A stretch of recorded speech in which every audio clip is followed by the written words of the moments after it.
Assalamualaikum warahmatullahi wabarakatuh. Selamat pagi, selamat siang, selamat malam adik-adik.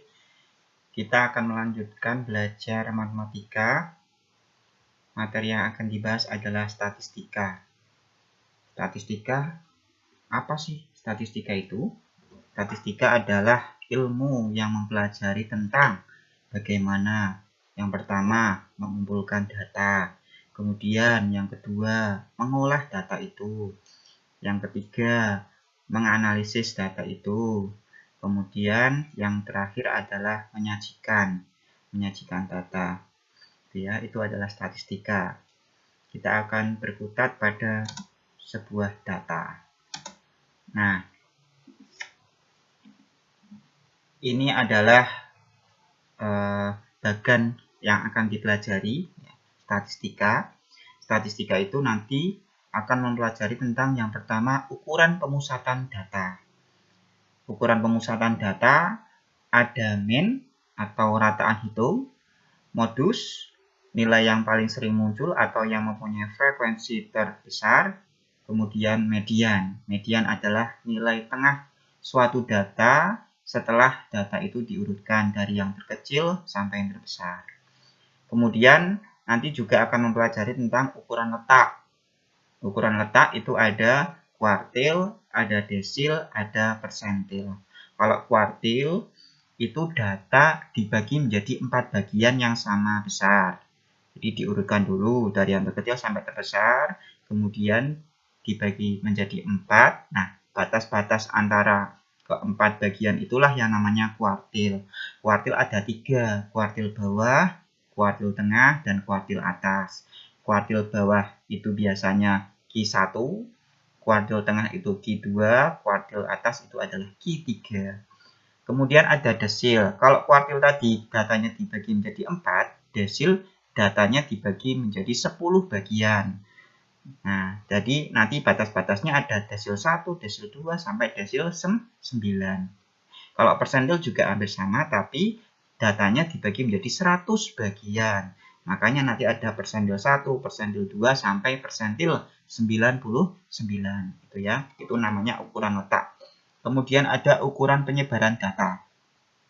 Ukuran penyebaran data diantaranya ada simpangan rata-rata, ada ragam. Ragam ini kata lainnya adalah varians. Kemudian simpangan baku. Nah, antara ragam dan simpangan baku itu ada kaitannya. Ragam itu bentuk kuadratnya dari simpangan baku. Atau kebalikannya berarti simpangan baku adalah akar dari ragam. Itu ya. Oke, ini. Nah, data dibagi menjadi 2, yaitu ada data kelompok, ada data tunggal. Nah, di antara itu, antara data kelompok dan data tunggal itu bisa dicari mean-nya, bisa dicari modusnya, bisa dicari mediannya. Itu ya, masing-masing bisa dicari. Tapi nanti ada formulanya masing-masing. Sekarang kita akan lebih mengkhususkan lagi untuk belajar mencari rata-rata atau mean data kelompok.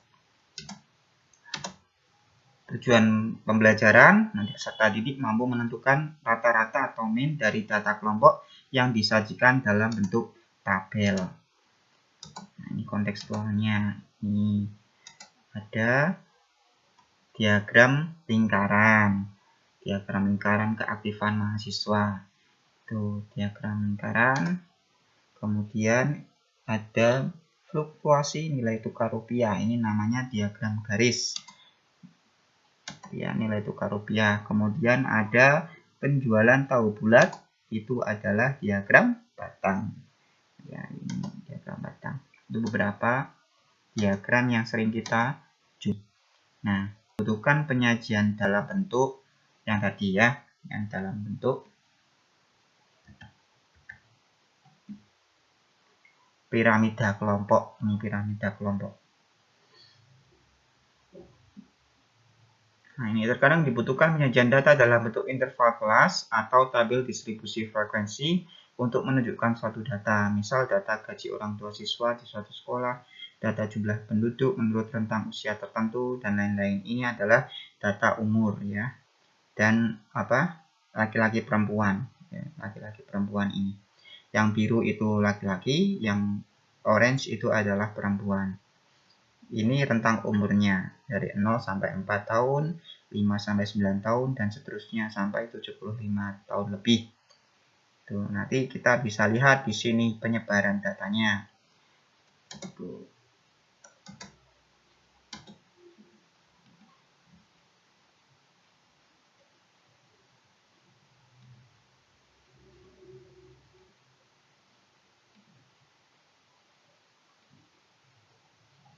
Nah, rata-rata atau mean dari kekumpulan data tunggal dapat ditentukan dengan menjumlahkan seluruh data dan membaginya dengan banyaknya data tersebut.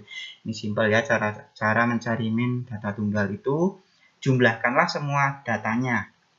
Jadi datanya jumlahkan semua. Nanti hasil jumlahnya itu dibagi dengan banyaknya data. Misal datanya ada 10 ya. Datanya ada 10. Terus jumlahnya nanti setelah dijumlahkan nanti berapa? Nanti dibagi dengan 10. Tuh. Data pada tabel distribusi frekuensi diperoleh dari sekumpulan data tunggal yang berjumlah n. Langkah-langkah membuat tabel distribusi frekuensi adalah, ini adalah langkah-langkahnya. Itu ya, ini perlu dicatat ini karena sering dipakai. Yang pertama adalah menentukan nilai minimum dan nilai maksimum data itu. Nilai minimum itu adalah nilai yang paling kecil. Kalau nilai maksimum, nilai yang paling besar. Kemudian yang kedua, menentukan jangkauan. Jangkauan itu hasil dari pengurangan nilai maksimum dikurangi nilai minimum. Setelah tadi dapat yang terbesar, nanti kurangkan dengan yang terkecil. Itu namanya jangkauan. Yang ketiga, menentukan banyaknya kelas. Kita tentukan banyaknya kelas dengan menggunakan rumus K sama dengan 1 ditambah 3,3 log N. Jadi, N itu adalah banyaknya data. Misalkan banyaknya data ada 40. Berarti masukkanlah rumus 1 ditambah 3,3 log 40. Ya, kalau N-nya 40. Jadi nanti log N, log 40 berapa hasilnya? Nanti hasilnya dikalikan 3,3. Nanti hasilnya baru ditambahkan 1. Itu merupakan banyaknya kelas. Kemudian yang keempat, menentukan panjang kelas. Panjang kelas itu adalah hasil bagi jangkauan dengan banyaknya kelas. Jadi panjang kelas itu sama dengan jangkauan. Jadi yang nomor 2 ini ya, jangkauan dibagi yang nomor 3. K ya. Terus yang kelima adalah membuat tabel. Nah, contoh misalkan ini. Berikut adalah data nilai ulangan harian matematika 30 orang siswa SMK 1 Nusa. Kita lihat ada 30 siswa, berarti ada 30 nilai di sini. Kemudian, nah dari itu banyaknya data tadi ada 30, nilai terkecilnya ternyata 38, nilai terbesarnya kita lihat tadi 98 ya, kalau kita cari yang terbesar.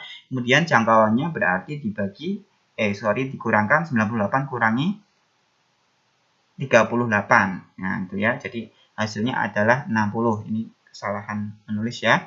Terus banyaknya kelas itu menggunakan rumus tadi N-nya 30 berarti log 30.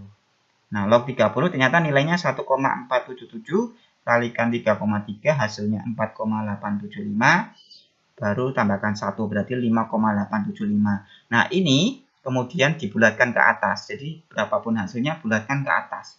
Misalkan 5,8 berarti bulatkan ke atas jadi 6 gitu ya. Nanti berarti banyaknya kelas ada 6. Nah, panjang kelas itu hasil dari jangkauan dibagi banyaknya kelas. Jangkauannya adalah 60 ini 60 dibagi banyaknya kelas 6. Berarti 60 bagi 6 hasilnya 10. Itu ya. Ini keliru menulis lagi ya. Oke.